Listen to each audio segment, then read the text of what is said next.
আপনি কি প্রোগ্রামিং শিখছেন কিন্তু এখনো GitHub ব্যবহার করছেন না? তাহলে আপনি অনেক বড় ভুল করছেন।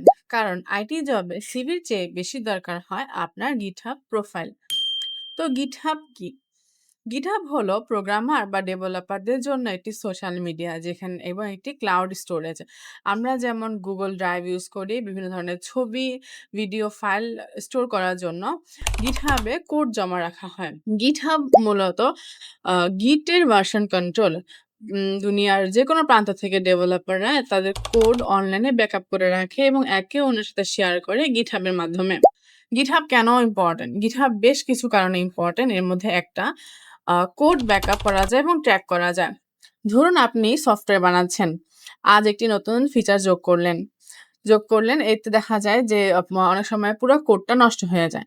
কিন্তু আপনি যদি আপনার কোডটা আগেই GitHub এ পুশ করে রাখেন, তখন আপনি আবার কোডটাকে ডাউনলোড করে যেভাবে আগে ছিল সেভাবে ফেরত পাবেন। এরপর আরেকটা হচ্ছে টিম কোলাবোরেশন। আপনার অনেকে আছে যারা হচ্ছে টিমের অনুযায়ী কাজ করে।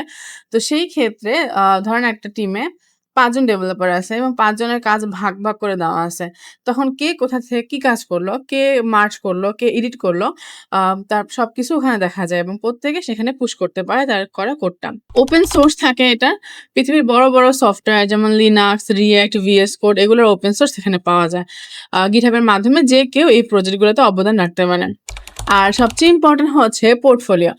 আজকাল আইটি কোম্পানিতে চাকরির জন্য প্রথাগত কাগজের সিভি চেয়ে GitHub প্রোফাইল বেশি গুরুত্বপূর্ণ। আপনার প্রোফাইল দেখে একজন নিয়োগকর্তা সহজে বুঝতে পারেন যে আপনার কোডের কোয়ালিটি কেমন। তো GitHub কেন এবং কি কাজে ব্যবহার হয়? GitHub প্রজেক্ট ম্যানেজমেন্টে খুব বেশি ইম্পর্টেন্ট হয়। অনেক সময় কোড তো স্টোর করা যায় GitHub এ। পাশাপাশি বাগ ট্র্যাক করা যায় যে কোন ধরনের ভুল হলো, রোডম্যাপ ঠিক করা যায়, টাস্কগুলো অ্যাসাইন করা যায়, কার কোন টাস্ক কিভাবে ভাগ করে দেওয়া যায়। এছাড়া GitHub এর আরেকটা সুবিধা হচ্ছে GitHub পেজ। এখানে HTML, CSS, React এর মতো ফন্ট এন্ড সাইজগুলা কোনো প্রকার কস্ট ছাড়াই ফ্রিতে হোস্ট করা যায়। এরপর আরেকটা হচ্ছে GitHub অ্যাকশন। কোড টেস্ট করা যায়, সার্ভার ডিপ্লয় করা যায়।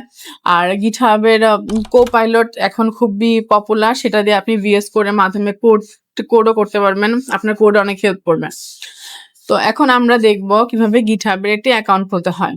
তো GitHub অ্যাকাউন্ট খোলার জন্য প্রথমে আপনাকে আপনার ব্রাউজারে যেতে হবে। সেখানে GitHub লিখে সার্চ করবেন। দেন GitHub এর অফিসিয়াল পেজটা ওপেন হবে। এখানে ক্লিক করবেন। তারপরে এই যে github.com এর যে অফিসিয়াল পেজ সেটা ওপেন হলো। এবার সাইন আপ ফর GitHub। আপনি চাইলে আপনার কন্টিনিউ উইথ Google দিয়ে করতে পারেন অথবা আপনার email, pass, user name, country এগুলা আপনার মতো করে সিলেক্ট করতে পারেন। তো এখানে আমি একটা ইমেল দিলাম, আমার একটা পাস দিয়ে দিলাম। আপনি আপনার মতো একটা ইউজার নেম দিবেন, আমি আমার মতো করে একটা দিলাম। এবার আপনি আপনার কান্ট্রি সিলেক্ট করবেন অ্যান্ড ইমেল সিলেক্ট করে ক্রিয়েট অ্যাকাউন্ট ক্লিক করবেন। এবার আপনার ইমেলে একটা কোড যাবে, সেই কোডটা আপনার এখানে দিবেন। আর আপনি আপনার ইউজার নেমে যাবেন, যে লগ ইন করবেন। এটা হচ্ছে আপনার GitHub ড্যাশবোর্ড, আপনার নিজস্ব ড্যাশবোর্ড যেটা। এবার আপনি চাইলে এখানে আপনার নাম, ছবি এগুলো অ্যাড করতে পারেন। এখানে সেটিংসে যাবেন, প্রোফাইলে যাবেন, আপনার ইয়েতে যাবেন, প্রোফাইলে।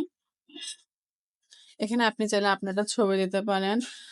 আপনার প্রোফাইল এডিট করতে পারবেন। এখানে আপনার নাম, বায়ো, তারপরে হচ্ছে আপনার আপনারা কি বলে তারা ডাকবে, she or he or them, custom যা আপনার ইচ্ছা।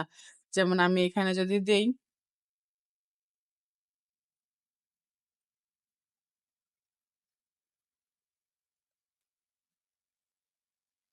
একটা বায়ো দেই।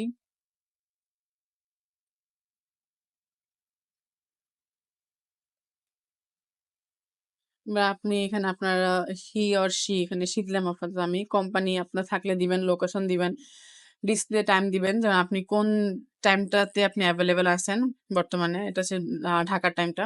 ওয়েবসাইট আপনার থাকলে দিবেন, ইমেল দিবেন। আপনার আরো যদি কোনো অ্যাকাউন্ট থাকে যেমন social media account, Instagram account, LinkedIn account দিয়ে এখানে সেভ করে দিবেন। আপনি চাইলে এখানে আপনার একটা ছবি দিবেন। ছবি দেওয়ার জন্য এডিট প্রোফাইলে যাবেন, এখানে যাবেন, এডিট করবেন। আপলোডের ছবি। এখান থেকে আপনি আপনার একটা ছবি পছন্দ করে নিয়ে ছবিটা এখানে দিয়ে দিবেন। তো এই হচ্ছে একটা নরমাল একেবারে সিম্পল একটা GitHub অ্যাকাউন্ট খোলার পদ্ধতি। এরপর আপনি কিভাবে এটাকে আরো আপডেট করবেন, কিভাবে আরো সুন্দর করে সাজাবেন, কিভাবে একটা রিপোজিটরি আম ইয়া করবেন, পুশ করবেন, সেগুলো আমরা পরবর্তীতে আরেকটা ভিডিওতে দেখাবো।